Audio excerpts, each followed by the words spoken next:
Shalom, shalom. We are the Hebrew Israelites that come in week and week out to prophesy the downfall of this wicked kingdom. As you know, it's America, but we know spiritually Babylon, Sodom and Gomorrah, and Egypt all wrapped up into one. But first and foremost, we want to give all praise, honor, and glory unto Yahweh, Ba'ashem, Yahushua, Ba'Hawra, Kakadash, double honor to the elders and apostles, and shalom to the elect. We're going to try to make this one a little quick. I'm pretty sure most brothers know what the news that's going on right now as of October 1st, the big strike that's going on down at the shipyards, and what does it mean for America, what does it mean for Babylon, and what does it mean according to prophecy. Now, Lord willing, this is that last nail in a coffin that kind of just pushes everything into Jacob's trouble, everything into the final prophecies that we can get up out of here, and our Lord and Savior Yahushua comes back. So there's 3 videos that I'm going to play, actually 2 mainly, but one I'm going to just show like the what it reads, and then the other 2 videos I'm going to play, Lord willing, whoever is watching this can see or listen or hear the plight of America. This basically goes into what's going on at the shipping yards and what it means. Okay, so the first one, you can just show the camera.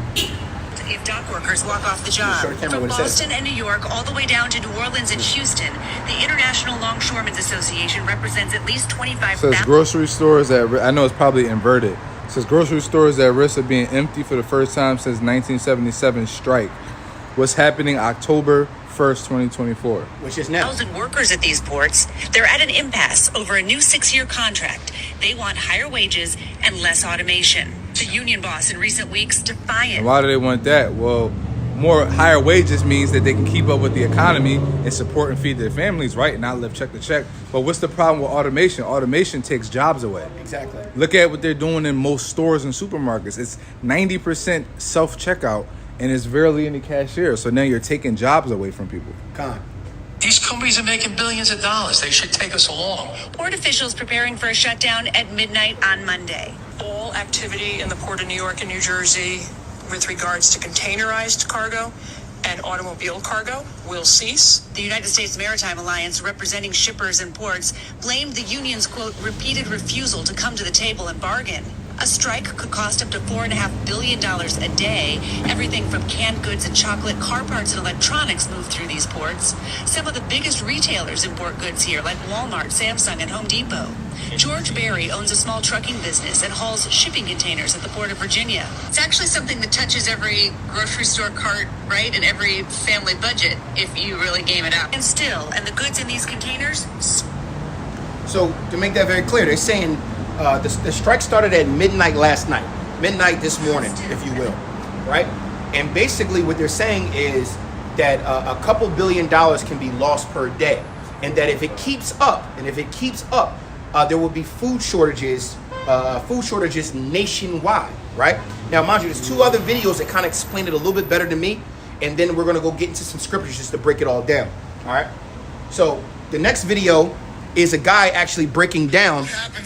This guy actually breaking down what happens if the U.S. seaports shut down. Now, the seaports aren't actually shut down right now, but guess what? He puts in the camera, right? And it literally says, what happens if U.S. seaports shut down in October, which they already have?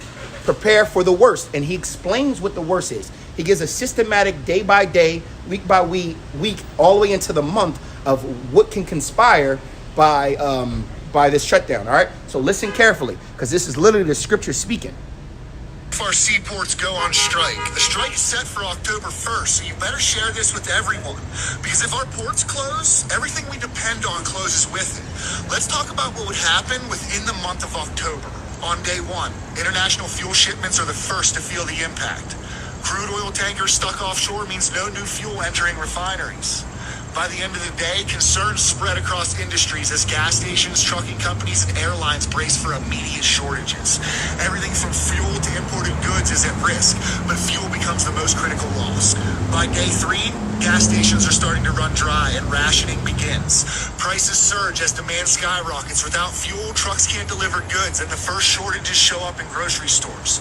Businesses relying on imported oil like refineries scramble to maintain operations with whatever reserves they have left. The ripple effect starts to hit home. No fuel means no transportation, and without transportation, the flow of goods stop. Day 7, the energy crisis takes hold. Within the first week, the impact of fuel shortage deepens. Trucks, trains, and ships that move essential supplies across the country slow to a halt. Agriculture and manufacturing are crippled, unable to operate without fuel for machinery and transportation. Airlines begin canceling flights and public transportation services are cut. Gas prices hit all-time highs as panic buying intensifies. By week 2, the power grid struggles and collapse looms. Power plants that rely on imported fuel start to struggle and blackouts spread as they ration what's left. People begin hoarding fuel and chaos erupts at the pumps. The stock market plummets as industries reliant on global supply chains begin to crumble. The economy falters and unemployment skyrockets as factories close and businesses shutter. By week 4, total breakdown of society. By the end of the month, the energy crisis and fuel shortages bring society to its knees. Cities erupt into fuel riots and law enforcement is overwhelmed. With no fuel, food distribution collapses and starvation becomes a real threat.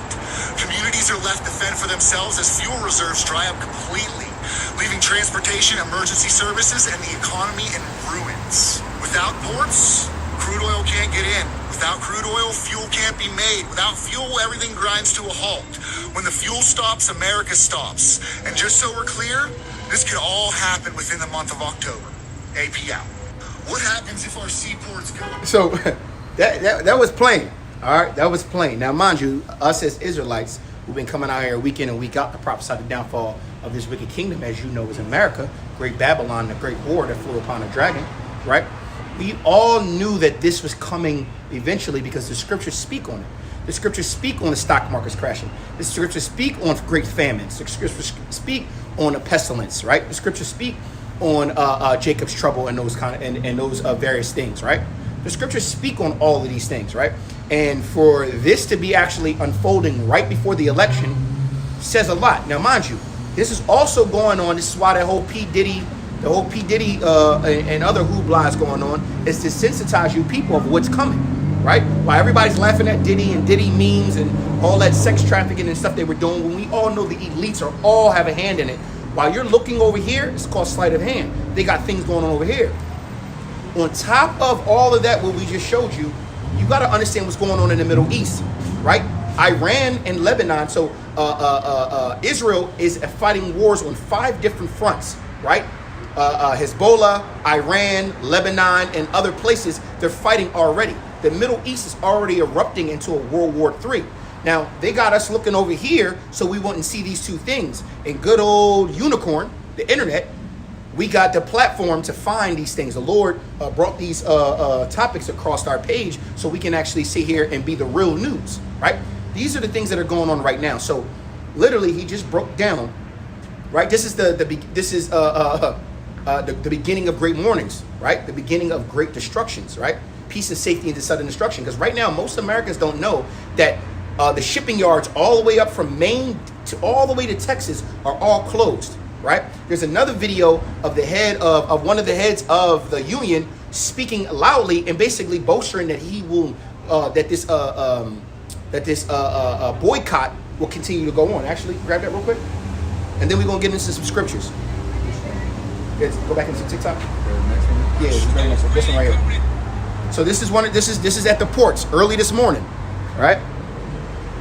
They're making billions of dollars and they don't want to share. That's why we're out here now fighting for a contract. We're going to fight for it and we're going to win it. Or this port will never open up again. From here to Houston, I'm not playing games here.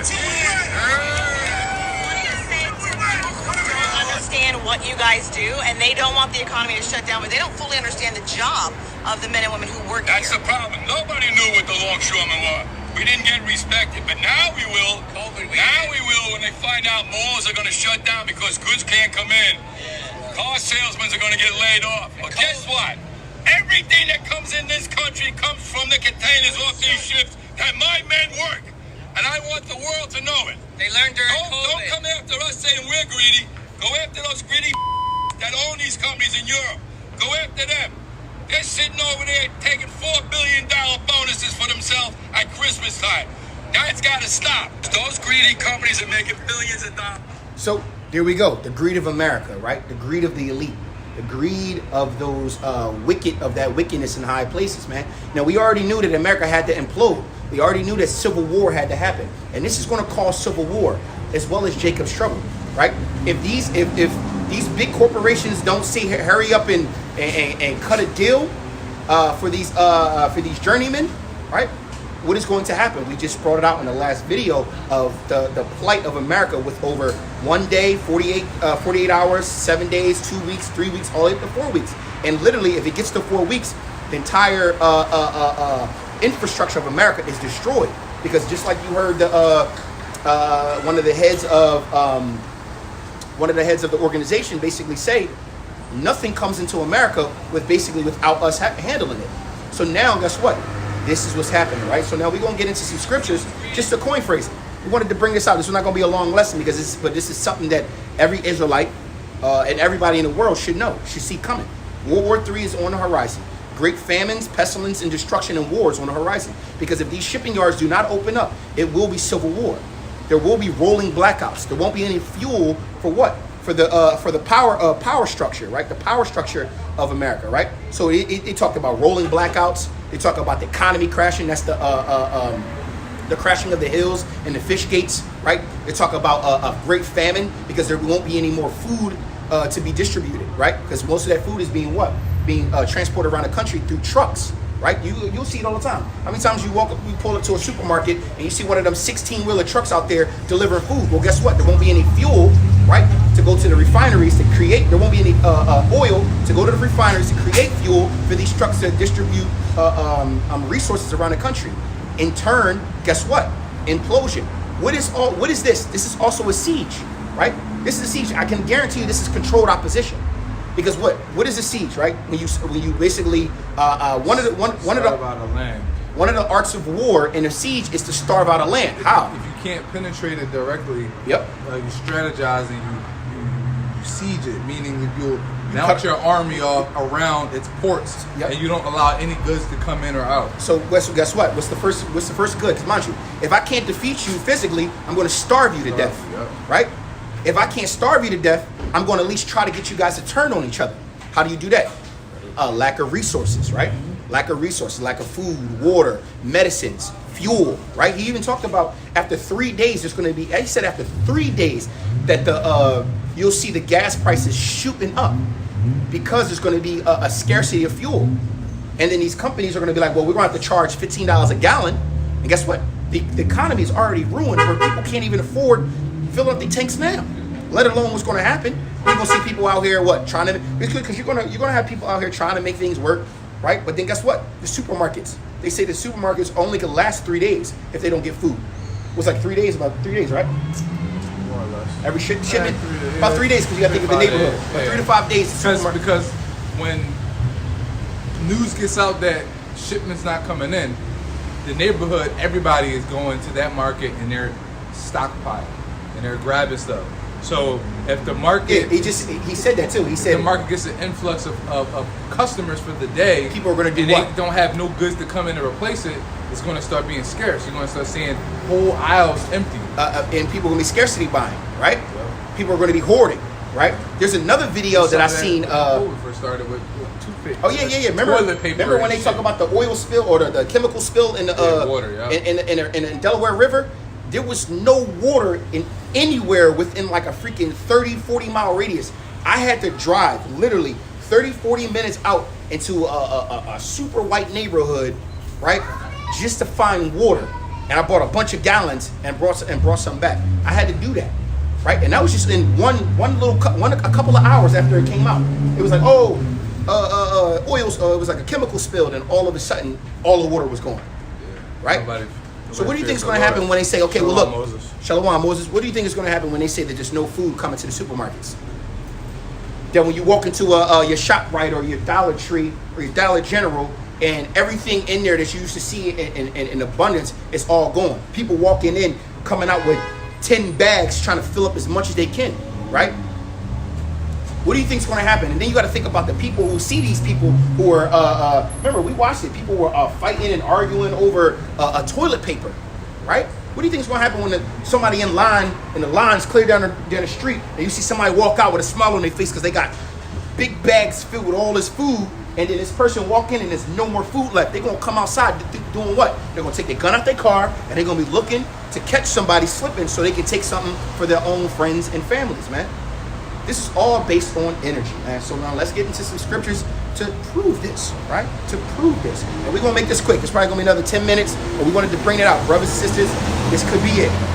This could be it. If this strike stays on, going on for more than a week, 2 weeks, actually more than a week, this could be very crucial, very crucial to the Babylonians, but very beneficial to the Israelites, because we know this place has to be destroyed for us to get our own kingdom, man. We know that's the Lord moving mountains for us, man, speeding up that time for the elect's sake. All right.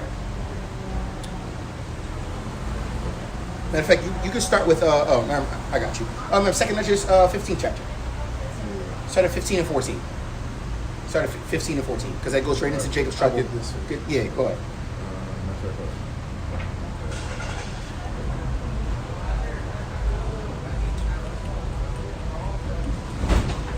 What you got out here?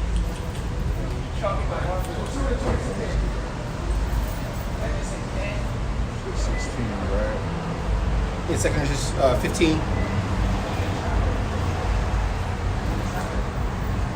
And you can start at 14. 2 15:14. Woe to the world and them that dwell therein. For the sword and the destruction draweth nigh.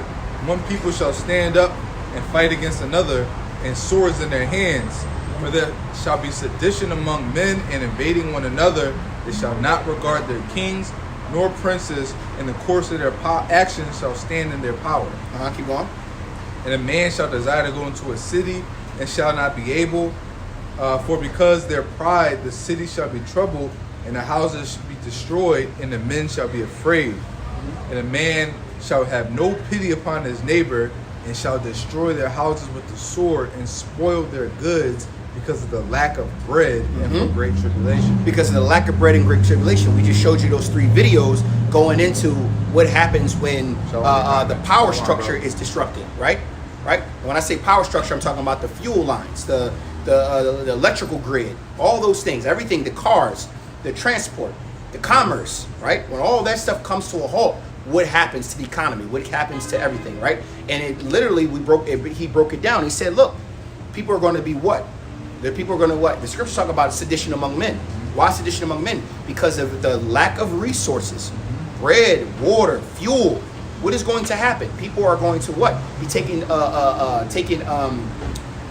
things into their own hands to basically survive. It's going to literally be survival of the fittest. And survival of the fittest is basically Jacob's trouble.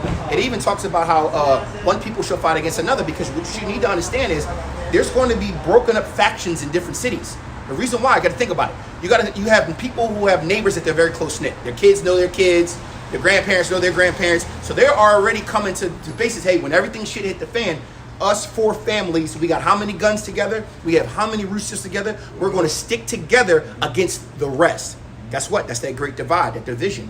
That's going to be in every city, town, neighborhood. Think about the gangs now. You got freaking Haines Street gang, 63rd Street, all this other shit going on in Philadelphia. You think that they're not going to be doing that same thing? Right? These my boys. They got switches and stuff on it. Yo, let's go rob a store. Let's go try to bust a lick. Right? The cops ain't going to be caring because they're going to be protecting their own families. Right? The government is going to basically implode because there's not going to be any fuel. How are the cops going to be able to police the cities if there's no fuel for them to put in their cars to police, or in their bikes to police, right? How do you think they're going to feel when even their pensions get cut short, and then the food prices skyrocket, and then they thinking, well, how am I going to take care of mine? These people don't understand that everything is connected, right? At the same time, World War III literally has already started, if you want to look at it.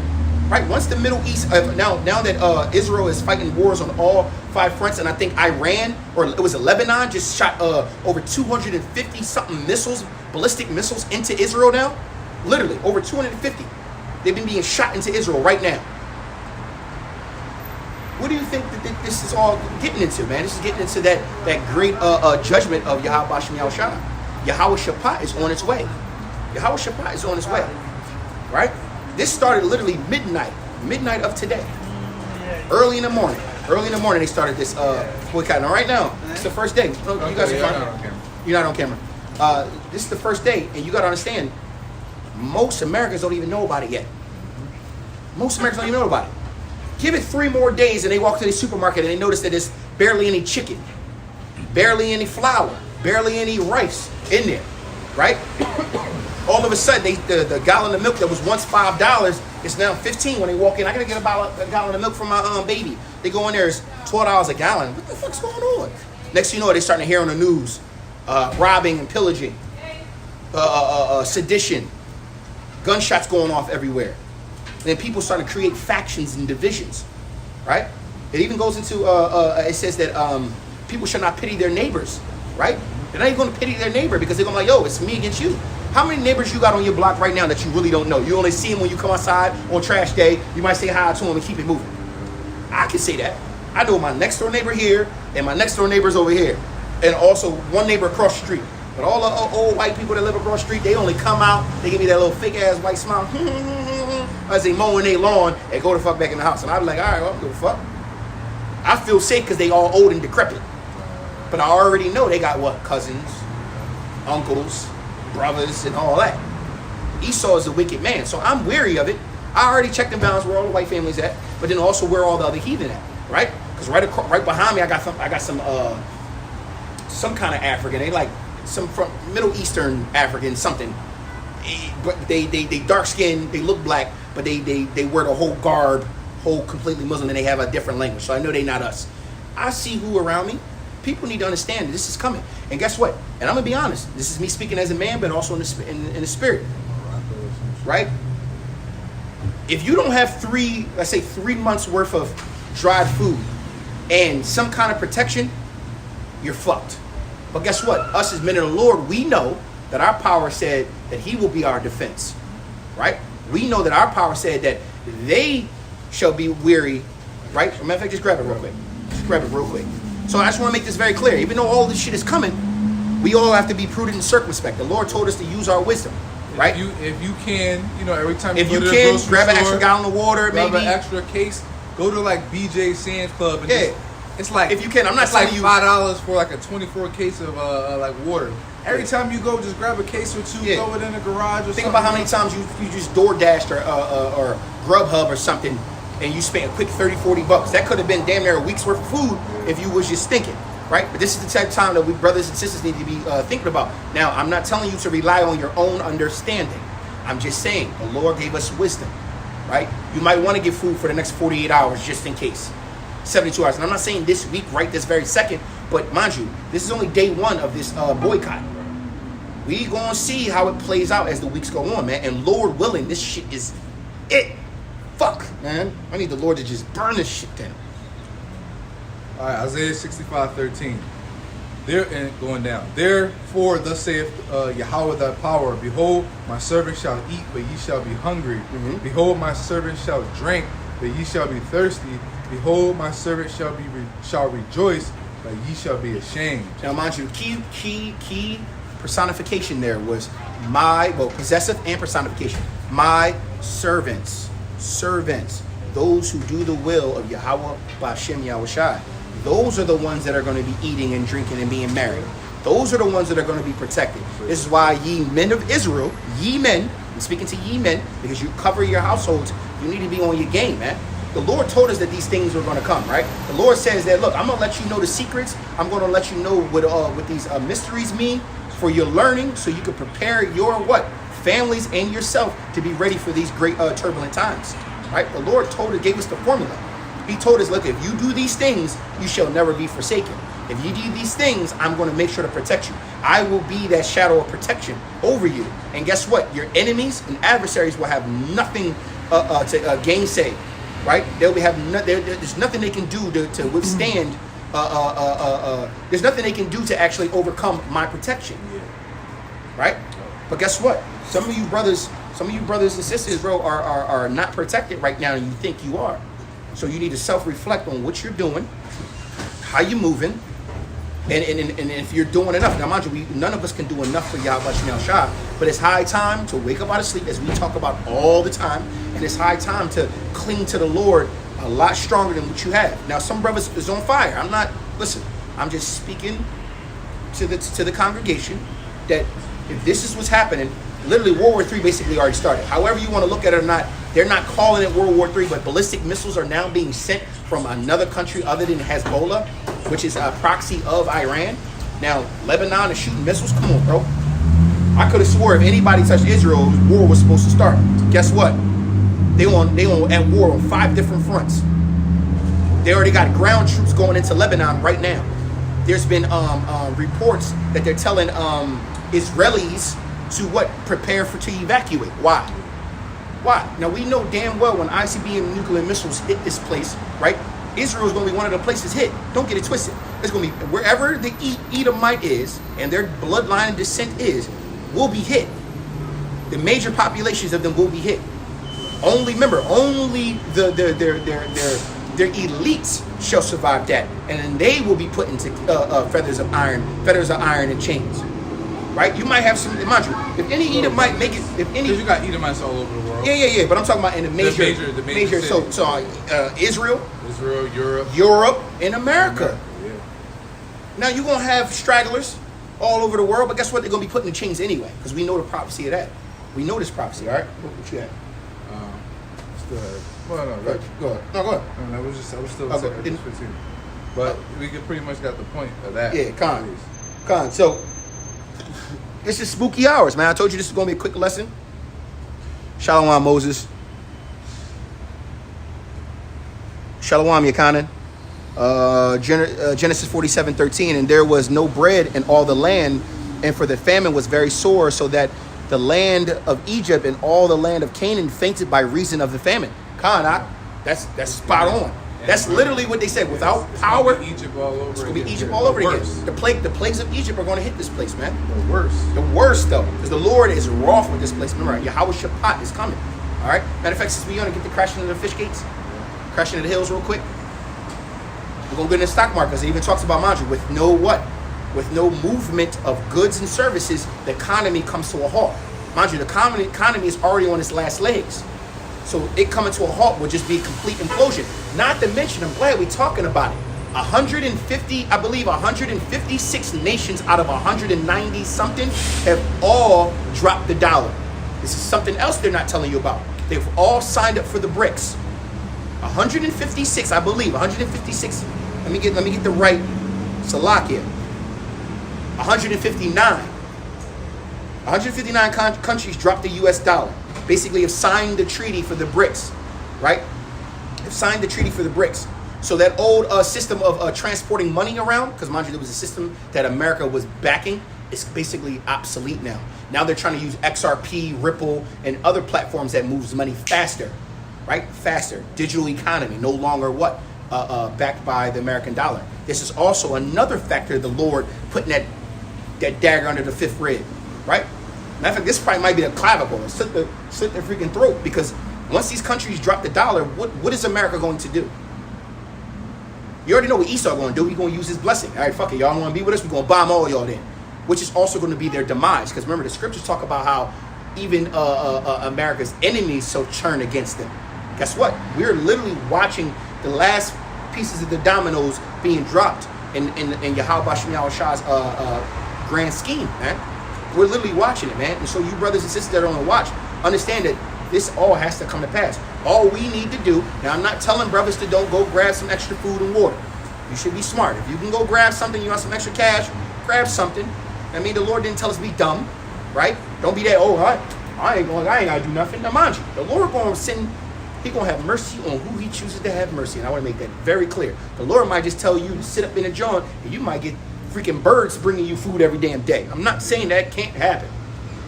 But don't count on it though. Like, you go get a bunch of food in your crib, just understand that you may not be at the crib to get the food when all hell breaks loose. Exactly. You may be 20 minutes away from the crib in the opposite direction, and you gotta fucking go south. Yep. But your crib is north.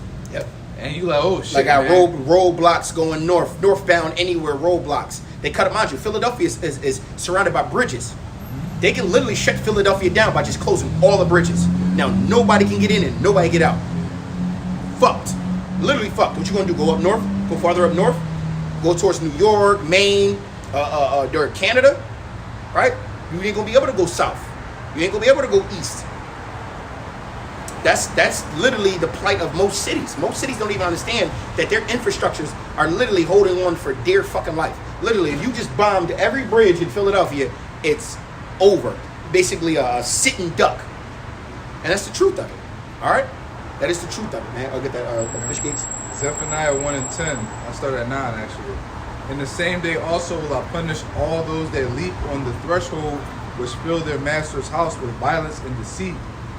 And it shall come to pass in that day, saith the Lord Yahweh, that there shall be the noise of a cry from the fish gate, and a howling from the second, and a great crashing from the hills. How ye inhabitants of Mektesh, for all the merchant people are cut down, all they that bear silver are cut off. Now, mind you, all these corporations, right? This is what they're threatening these corporations with. We, the workers, will literally stop working where you won't make a single dollar unless you share some money, right? We, the people, if we keep this up, are basically putting our, mind you, this, you gotta understand how crazy this is. The people who are controlling the ports, right? The corporations who control the ports, right, have to rely on people, right? But this also could be a false flag attack, right? Hear me out. To what? To automate all of shipping, where then there is no more jobs for the people at the ports, and everything is automated with robots. And this is what they want anyway. They want to cut costs. Remember, it's all about greed. Esau's all about greed, coveting. He don't care about you average Joe Babylonians. He only cares about what he can take, and what he wants is everything. Everything. When I mean everything, I'm talking about he wants your mind, body, and soul. And if he can't have your body, he gonna kill it. And if he can't have your soul, he gonna at least try. So you gotta understand something. The harbinger of death, Esau Edom, the so-called white man, is coming down with great wrath because he knows he has but a short time. And if you people don't wake up and see that right now, I do not know what else to tell you. They got you over here looking at Diddy and shit, when literally they over here really diddling motherfuckers, bro. They fucking the whole country. The whole country's fucked. We already knew it was going to be fucked anyway. The whole country's fucked. They got everybody divided into little sections and subsections, and then what they're going to do is after everybody's divided in these subsections, they're going to create what? Some kind of narrative, which they're doing right now, to make everybody fight each other, and the economy and country implodes. And then after all of that, which is also in the scriptures, as the Lord did say, 2 Ezra 15 and 2 Ezra 16 chapter, that he's sending this out for the scourges for amendment, right? But these people don't care, right? The Lord is controlling all this, and these people are clueless of it. We're still having debates if God is real or not. We're still having debates who the real Israelites. We're still having debates on who the fake Jews are. We having debates on did he really touch Justin Bieber and Usher in him, when literally all hell is breaking loose on the world, man, right? Though a fire be kindled, right? That's 2 Ezra 16, all right? So Lord willing, this was edifying. We want to give all praise, honor, and glory unto Yahweh, by Hashem, Yahushai, by Habakkuk, Badash. Double honor to the elders and apostles, and shalom to the elect. Until mañana, Lord willing.